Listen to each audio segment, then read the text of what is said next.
Hello everyone, welcome back to my YouTube channel, and this is Ike Marsala. So for today's video, we're going to check out the YouTube estimated revenue of Buboy Villar using Social Blade.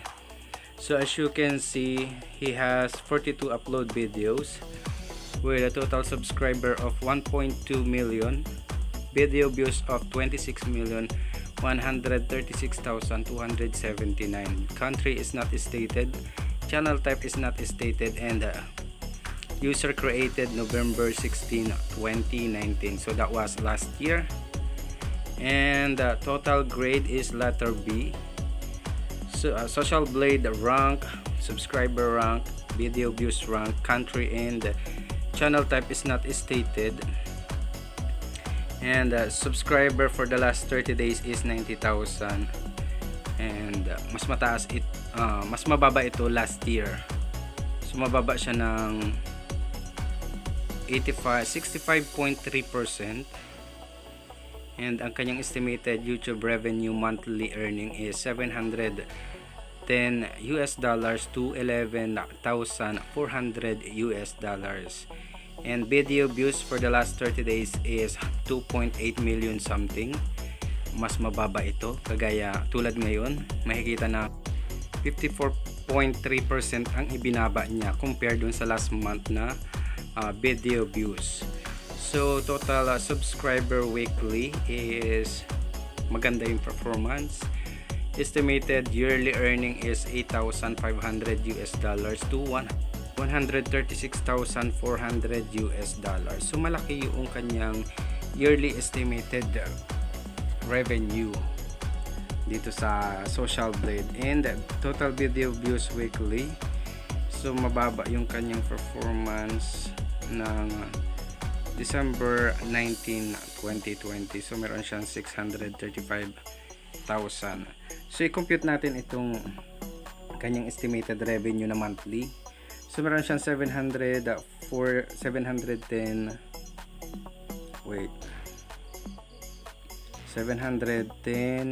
US dollars times natin sa 48 kasi yun yung pinakang exchange rate ngayon.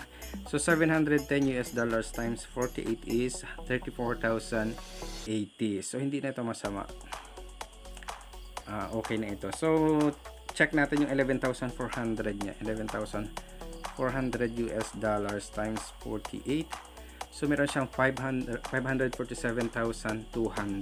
Malaki-laki na rin monthly. So yan yung kanyang estimated revenue monthly. Check natin yung kanyang estimated revenue sa yearly.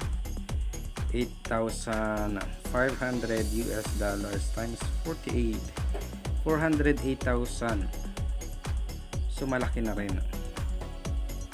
And then try natin yung 136,400 times 48. So 6,547,200. So siguro makukuha niya lang dyan is kalahati, or let's say na mga 4 million yearly. Kasi hindi naman eksaktong yung kita niya, kasi karamihan ng mga nanonood dun sa kanyang mga videos is from the Philippines, and kung mayroong mga nanonood sa ibang bansa like US, Australia, Canada is mababang porsyento lang. So malaki ang porsyento ng nanonood dito sa Pilipinas kasi dito siya nakabase, and makikita or siya mapapanood siya sa GMA7 Channel 7. Isa siyang actor. So recently naging vlogger na rin. And yung channel niya is nag-start na last year. So malaking bagay na din yung kanyang estimated YouTube revenue, and hindi na masama yung kanyang kinikita. So gagaya nga ng sabi ko, ang lahat ng mga digits diyan ay hindi naman eksakto kasi may mga bansa na matataas ang CPM, and kagaya nung sinabi ko na mostly yung kanyang mga viewers is sa Pilipinas lang. So sa Pilipinas medyo mababa talaga ang CPM, unlike doon sa mga nabanggit na nasa top 20 na matataas ang CPM like USA, Bangladesh, Pakistan, Canada, Australia. Yan yung mga bansa na nasa top 20 na matataas ang CPM. So yun yung makikita nyo yung kanyang estimated revenue. using Social Blade. So maraming salamat sa Social Blade, at least kahit paano nagkaroon ako ng reference. And marami nagsasabi na hindi daw accurate yung kanyang estimated revenue sa Social Blade, and I do believe na hindi talaga sakto, kasi gaya ng sabi ko na hindi naman pare-parehas or hindi naman galing yung viewers sa matataas ang CPM na nanonood. So punta tayo sa kanyang estimated YouTube revenue sa mga bawat na upload ng mga videos niya. Ayan, makikita ang estimated earning, video views, subscribers na nadagdag, mga date ng upload na video sa kanyang channel. So sa first estimated earning niya is $11 to $176 US dollars. Meron siyang 44,000 views. Hindi naman masama na yung kanyang views na yun kasi malalaki, and hindi na pinaghirapan yung kanyang channel. What I mean is, kilala na siya bilang celebrity and napapanood siya, kaya yung kanyang subscriber is biglang dami, and advantage yun bilang celebrity nga.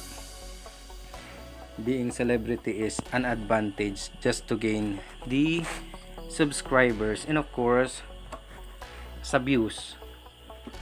Pag kilala ka na, syempre may manonood sa iyo, pero kapag hindi ka naman kilala, pahirapan pa unless yung mga videos mo is trending. So on that way makikita ka talaga or magkakaroon ka ng revenue. So napaswerte lang si Buboy Villar kasi isa siyang celebrity, and kahit anong i-upload niyang video, papanoorin ng tao kasi kilala na siya. So yun yung estimated revenue ni Buboy Villar in daily average ng kanyang subscribers, ng video views, and of course ng estimated revenue, and of course yung kanyang views, yung kanyang weekly average and last 30 days. So mataas na din yung kanyang monthly earnings. So kahit na kalahati nun nung 11,000 US dollars, so pwede na, or 7,000 US dollars, pwede na. So since hindi naman siya masyadong nag-upload ng videos niya or ng kanyang mga palabas sa kanyang channel, so malaking bagay na rin yung merong extra siya sa kanyang pagbablog. And bukod sa artista na, may kita pa siya sa YouTube. So yun kanyang estimated YouTube revenue, and let's jump to his monthly gain video views. So ang pinakamataas niya dyan is yung may dot na yon, and of course sa subscriber niya na mataas din na merong halos hundreds of thousand subscribers bawat buwan. So naka-indicate lahat dyan kung ilang subscribers, ilang video views monthly. Ayan.